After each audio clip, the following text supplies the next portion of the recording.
Welcome to Horror News Radio for January 9th, 2024. Join us for Horror News of the Week, featuring Wolfman, Richard Dreyfuss, Steamboat Willie, and more coming up next.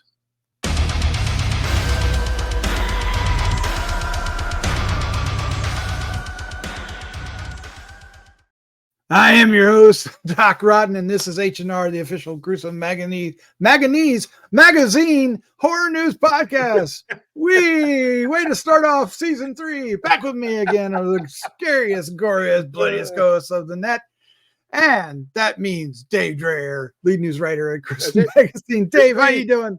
I'm good. That was a weird intro. What are the chances you have Richard Dreyfuss, Steamboat Willie, and what the hell was the other one? Wolfman. And the Wolfman. Come on. How can you not stay tuned? We want to welcome everybody back to H&R. We've been, as far as the H&R podcast, a little off the rails for a bit, but we are back we're calling it season 3, the start of 2024, covering the news it will be out every either late Monday or early Tuesday each week. And we are glad to have you here. We hope that you hit the like, subscribe, and share with a friend buttons. We also have the Gruesome Magazine podcast, which covers the reviews. And we have Decades of Horror, which covers all kinds of retro. We have the classic era doing up through 1969. And then we have the 70s and 80s. So check all those out as well. Or you probably are, and you just found us. So either way, love it. Love it. Thank you. But Dave, are you ready to get into the news?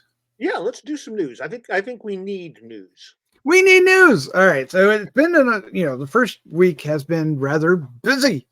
One of the interesting news, we've been following Blumhouse and Universal making the Universal monster movies. They've been trying. I think Invisible Man's probably been the most successful of the bunch. But now we have Wolfman, which we had reported earlier or talked about earlier on other things, is the movie coming out this year, so they say. And who's the director? It is Lee Whannell. Yeah, good old Lee Whannell. Because it gets confusing, right? Because we've had several of these supposedly new Universal universes, right? That have attempted to get kickstarted, so they get muddled in my head. But this one with Lee Whannell on the helm, it automatically makes me excited for it because I like his movies. He, of course, gave us the Invisible Man, yes, which was great. It was. Christopher Abbott is the new star of the film. I would take it he's doing the Wolfman role. But the news comes this week that a co-star has signed on, and that co-star is Julia Garner. Probably from Ozark is what most people know her from. I believe she's been Emmy nominated if she didn't win for that. Yeah, I believe she did win, and she was amazing. She played the character of Ruth in it, and she was phenomenal. If you haven't watched it, have you ever watched Ozark, Doc? I have not. I have not watched Ozark. I need to go watch it. But yeah, she's both Emmy and Golden Globe winner. Yeah, I think she won too. She was in a Netflix thing. I can't remember the name of it. She played a real life con artist lady that was like based on a true story kind of thing, and she was in that as well. And she basically became that person. Inventing Anna, that was the name of it. Also very good. She might have won one of her awards for that. Absolutely. Now, of course, Ryan Gosling was originally attached to this, but that was back in the Dark Universe days, right? Or off of those. That has long passed. Now we have Christopher Abbott, but I'm still excited for it because Lee Whannell has made some really fun movies. Upgrade was another great movie, and I'm excited about this. And Julia Garner, I think, is a great casting. Yeah, I agree. She definitely is going to bring some weight to the role. She is not a fluff actress. I mean, this lady plays some watch Ozark, you know what I mean. She has some weight to her acting for sure. So this is good. I'm more curious to find out like who's handling the effects and what we're going to get there. Is it going to be practical? Is it going to be CGI or Yep, and we'll learn more as the months come, and we'll find out all about that right here on H&R. Our second article, while it contains a name familiar for Universal Monsters, this is not a Universal Monster outing. This is Guillermo del Toro's adaptation of Frankenstein, which is being done for Netflix. We recently got news that, unfortunately, Andrew Garfield is out, and he was set to play the Frankenstein monster, and has been replaced by Jacob Elordi.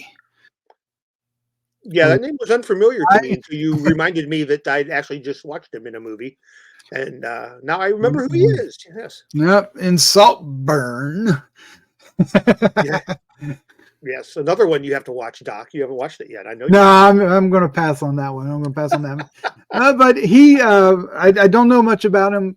You probably know more than me, but he looks like he's, pretty good casting. And Guillermo del Toro is going to make the best of it, no matter who's cast. Well, and I think the big news of course, all horror fans, the fact that Mia Goth is, already attached or already filming. I'm not sure where they're at on this, but Garfield had to leave due to scheduling conflicts. This guy, I've only seen him in Saltburn, but he was good in it. And reading up on him, he is a large man. He's like 6'5" or 6'6". Oh, so good God, really? He'll have the stature of a Boris Karloff or so, with the large frame. I wasn't. We were talking pre-show, and you'd mentioned that you're familiar with the source material, but because as I was reading up on this, it was telling me in this version of Frankenstein, the Frankenstein monster is actually like exceptionally handsome, and then kind of deteriorates as time goes on. Yeah, it's been portrayed a couple times in films as well, where starts out like Michael Cesarin, and I forget there's a 70s Frankenstein. Starts out handsome, and then just starts to get, becomes the Frankenstein monster that we usually associate with it. I mean, even Hammer did a version of that. I think it was the Evil of Frankenstein. Or was it the Evil? I forget. There's one of the Frankensteins. I'm messing up my Hammer news. Oh my gosh! All right. Oscar Isaac is going to play Victor Frankenstein. Mia Goth, of course, is set to co-star. Christoph Waltz is supposed to be in it. Lars Mikkelsen is going to be in it, who has recently done some Star Wars stuff. We'll leave that on the whoops. But so I'm excited about this. Did you mention Christoph Waltz? I just seen Christoph Waltz. I did. Yeah. Yes, which is fantastic. I can't wait to see who he amazing. Plays. Yeah. And of course, Del Toro, it's going to be technically perfect. And he's been after this property for some time. He's been wanting to do Frankenstein. So I'm so happy that he's finally committed to doing it. And, the cast is together. So it's for Netflix. So I think this one will actually happen. We've heard a lot, unfortunately, Del Toro is famous for announcing more films than he'll ever do. Like he was attached to Haunted Mansion at one point and all these other films. But yes, we'll this one's happening. I think this one we'll see this one. We'll finalize. This just in, Doc. Christopher has already given it 5 stars. Just so you know. I know. We know that. Just on the announcement alone. On Del Toro's yes. Yes. All right. Well, we of course, as more news comes available, we'll talk about it right here on H&R. Next news it's news that's sad news. I don't generally like to report on this news, but it's worth noting. Rest in peace, David Soul, an actor that horror fans really associate with Salem's Lot, the 1979 version of it. What was the character's name that he played? Ben Mears. Ben Mears. When you read the book, you see David Soul. You can't help it. He is. He did a great job. I mean, that movie, even though it's a TV movie and it's like what two Saturday nights it did it right. Yeah, something like that. Yeah, absolutely fantastic. And of course, he's widely known as Hutch from Starsky and Hutch. He was also a singer. What was the hit that we know? Don't give up on me, babe. Don't give up on us, baby. Us, baby. And don't then don't try to act like you don't know it. Start singing it. No, that was my thing. All right. And then you mentioned something on the pre-show that I found interesting. He was known as a different singer in the late 60s.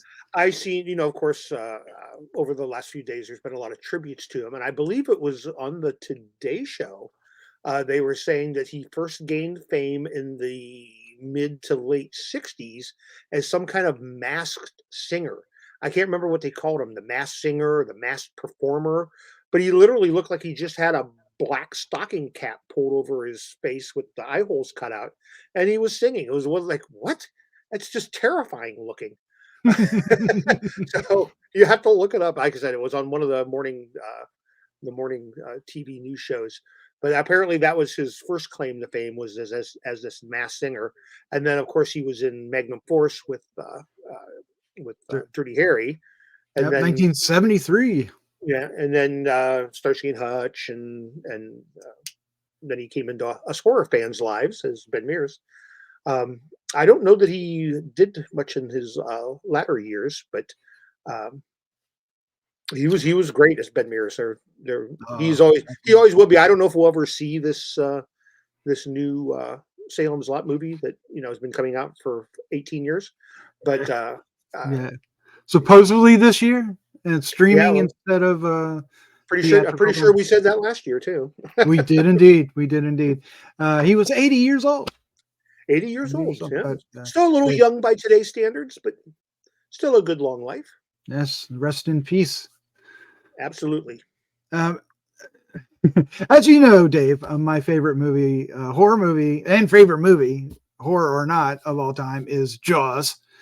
And we have news about Richard Dreyfuss. Now, anytime Dreyfuss does anything genre related, it's news. We want to talk about it. And when it involves a great white shark, it's even bigger news. And it does. There's a film coming out called Into the Deep, which involves a killer great white shark. And Richard Dreyfuss is cast in it. Now, it's more thrillery than horror, it seems, because it involves sunken treasure and pirates and drug dealers. But a shark is in the waters and making a bloody mess, and that's always a good mixture for a shark movie. And we love our shark movies on Gruesome Magazine and H&R. So this is good. This is okay. This is just fun news, isn't it, Dave? It is. We don't really know how involved Dreyfuss is going to be. Scout Taylor Compton is also in this movie. So, another horror connection there. Of course, she's Rob Zombie's Laurie Strode. And I don't know the director, Christian Sesma. I'm not familiar either. Yeah, not familiar with that. There, of course, was another shark movie called Into the Deep at one point in time. Yeah, we'll have to see. I mean, Dreyfuss reprised his role of Matt Hooper for one of the Piranha movies, did he not? Well, not I think the character's name was Matt. Yes. And he gets attacked by piranha fish. So again, he's not opposed to dipping back into that well when it benefits him. So we'll see. I'm curious to see how involved in this he really is, or if it's going to be, as you like to call him, Doc, a day player. A day player, yes. I would imagine he falls victim quickly, but you never know. He might be the hero. So he might be the shark. We don't know. No, he's not the shark. But as we find out more, we will share it here on H&R. Also, coming up next here is, Mickey Mouse, or rather Steamboat Willie, which is the black and white original version of Mickey Mouse. The one that dances and does this? Yes. Has fallen into public domain, which means, much like Winnie the Pooh and many others that have done so, we're going to get a horror movie version of it. And by golly, right as the first of the year, they dropped a trailer for Mickey's Mousetrap. Yeah, and it's not the only one. There are others. There's a game, but the one that we have the most news about is Mickey's Mousetrap. What do you think of all this nonsense? I mean, we're going to get Bambi movies. We're going to get Peter Pan movies. I mean, you go all the way back. You go all the way back to Bambi versus Godzilla, right? I mean, that's hilarious. Yes, you don't remember that one, right? I mean, the movies are generally crap. I mean, and again, I haven't seen Mickey's Mousetrap. I have no idea if it is or not. Of course, last year we got Winnie the Pooh, Blood and Honey, which was crap. And we're getting a sequel this year. Yeah, getting a sequel to that. I mean, it's bound to happen. There's always going to be an audience for people who just find it humorous because it's these childhood things, you know. So I guess more power to them. I mean, what can it hurt, right? But yeah, we got 3 of these. Mickey's Mousetrap seems to be the one getting the most attention right now. I think they were just the quickest off the gun once that public domain announcement came out. It was like literally 3 hours after that. They're like, here's our movie. It's already done. It's ready to be released. So it's shot, edited, and directed by Jamie Bailey and written by Simon Phillips. Characters I do not know. I don't know if they're good or bad. But it will be find out. But it'll be very interesting to see what kind of. It's basically a slasher with a slasher dressed as a mouse. But I like the play on it, Mickey's Mousetrap, which is an interesting way of getting around it, even though it's technically not Mickey Mouse. It's Steamboat Willie, but it is definitely they still use that version of character in toys and stuff and prints and whatnot. I think they would have to be very, very careful because there's not a ton of difference between the modern day Mickey and the Steamboat Willie Mickey. I mean, there's differences, but I mean, just the slightest slip up and you'd be getting sued by Disney really quick. Yep. They did go, interesting note, they did go to the point in putting a disclaimer saying this is not a Disney film nor production and it's not affiliated or endorsed by Disney in any way. They covered their bases. I think they're safe. It depends on, it'll be interesting to see how Disney follows through with this. I mean, they're probably better off just letting it die. This is a fad, right? It's a fad. Oh, huge. Yeah. Especially when it comes out and the film isn't any good. Did you watch the trailer? I did, and it didn't leave the biggest impression. Did it for you? I think no, not at all. And I think maybe the game might be where most success, because the game I believe is Infestation something. Infestation. Right. Yep. And so there may be a little bit more there than in the movie realm. So we'll have to wait and see. The game, the trailer for the video game was far more interesting than for the movie. There you go. Somebody will strike gold on this nonsense. Oh, they will. Somewhere down the line. And as soon as somebody actually makes cash, that's when the lawsuits will come out. I tell you right now. All right. Well, as we learn more, or we know we're going to review it, we'll share that news here on H&R. Our last article for tonight has to do with Terrifier. Now, I could have said it's a different way because The Mean Ones, which was the Grinch, had the actor from Terrifier playing the Grinch in some scenes, and that was fantastic. But the sales team, or the sales firm behind Terrifier 2 and the upcoming Terrifier 3 is a company called The Coven. Wow, that's cool. And they have produced their first horror film in-house. And it's an exorcist film, or exorcism film. Has nothing to do with The Exorcist, but has exorcist in it. It's called Shadow of God. It's completed. It was filmed in Calgary, Canada. Sorry. And it follows an elite exorcist who suspects that he might be battling a holy entity with the ability to change the present world. And it has a very interesting image, if you've seen it, with the guy floating over the bridge. which is bizarre. It is. It gave me. Remember the movie Chronicle? It gave me. Yes, it does. It feels that way, right? Chronicle vibes. Yes. Yeah, the director, who is a guy named Peterson. What's his full name? It should be up here somewhere.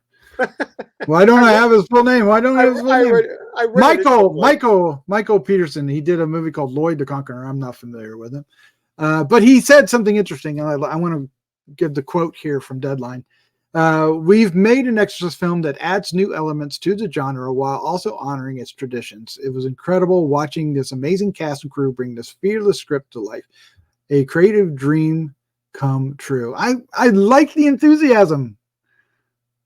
Yeah, I have to agree. Again, with not knowing very little about this and only having one kind of cool picture to look at, I would have to say I'm at least intrigued by it. And given the fact, and I don't know if the sales firm are the same people that have anything to do with the PR, but the PR for Terrifier 2 was amazing. I mean, the way they got the word out, the campaign that they came up with to get that movie out to the public was outstanding. So if that's the same people and if they can pull it off for their own movie, we're gonna be hearing lots about this one. Yeah, they did I mean, for an indie film to get that much attention the way they amazing. did it, they did amazing. They really did. Hasn't been done. I would imagine you could probably say since. Well, I mean, I guess it's what put Blumhouse on the map with the Paranormal Activity. Yeah, right? I would say that you could draw that parallel easily. Yeah, maybe even a little better of a job because Terrifier, the original Terrifier, was definitely a underground cult hit, and they propelled it. Yeah, the mass audience knew nothing about it, and Terrifier 2 was off the charts. Yep. Of course, Terrifier 3 is coming out this year. It's just now starting production in the coming months, but they've already announced they've suggested it was coming out this year with that quick teaser trailer they did with the Santa Claus, with them dressed up as Santa Claus. Some type of holiday tie-in. Yeah. Well, it is going to be Christmas oriented, so it'll be. I imagine we'll get it late November or early mid-December, and we'll all love it. It's already been decided. Much like the Del Toro having 5 stars, yes. This also has 5 stars. Yes, 5 gory stars. Maybe not from Christopher though. Shadow of God is the title again, and as we find out more, of course, we'll talk about it here. Dave, this has been a wonderful revisit to this. Thank you for joining me. This is fun. Looking forward to it. Looking forward to it being a weekly manifestation. So, what's the big winner tonight? Which film that we mentioned are you looking for the most? Is it Wolfman or Frankenstein or Into the Deep with Richard Dreyfuss? Mickey's Mousetrap, Shadow of God? Likely Wolfman. I think for me, unlike most of the rest of the world, I'm not the hugest fan of Del Toro stuff. Although the clincher here with him is he seriously is like a mega Frankenstein fanboy. Yes, he is. So I mean that alone, just knowing of his deep love for the franchise, it's likely going to be pitch perfect. But with that being said, Lee Winnall has never let me down. Julia Garner, amazing actress. So I'm going to go with Wolfman for my personal taste. I am too. I'm a huge Universal Monster fan, and I want somebody to recapture, the Universal Monster feeling, or at least modernized in a good way. We've seen some failures. Wolfman even got a remake, a decade or so ago, before the whole Dark Universe. The Benicio del Toro one with Yep. That felt kind of flat. Yeah, Anthony Hopkins. It was a good movie though, but yeah, it fell kind of flat. It'd be interesting to see because the Universal Park, the new Universal Park, Epic Universe is opening up in 2025, and it has a Universal Monsters Park, and it's called Dark Universe. So they're still holding on to that title. I mean, it was good. It's a good title. I like it because that was first coined with the Tom Cruise mummy flick, right? Yes, and quickly that was it. That Tom Cruise mummy flick, it gets kind of a bad rap. I stumbled upon it the other day on a streaming service somewhere and watched it again. It's not that horrible of a movie. It really isn't. I mean, it's not great. Don't get me wrong, but I watched it and I was like, well, this isn't really, really bad. It's not as bad. It's not as bad as all the hate it took, but there was a lot riding on it, and it. Yeah. Less said about that, the better. New Wolfman coming, and Blumhouse has and Lee Wanell has shown us that they get the properties in a modern way. Not spending all the money on the budget, but spending it on the script and the actors and the effects, like they did with Invisible Man. So looking forward to it as you are. For sure. Curious about everything else, though. We'll see. But that's it for tonight. Leave us some comments down below which one you are looking more for. What news are you excited about? And we'll be back next week with some more news, whatever happens in this between now and then. We'll talk about it. Dave, before I embarrass myself, let's get out of here. Let's say good night. Good night. Good night.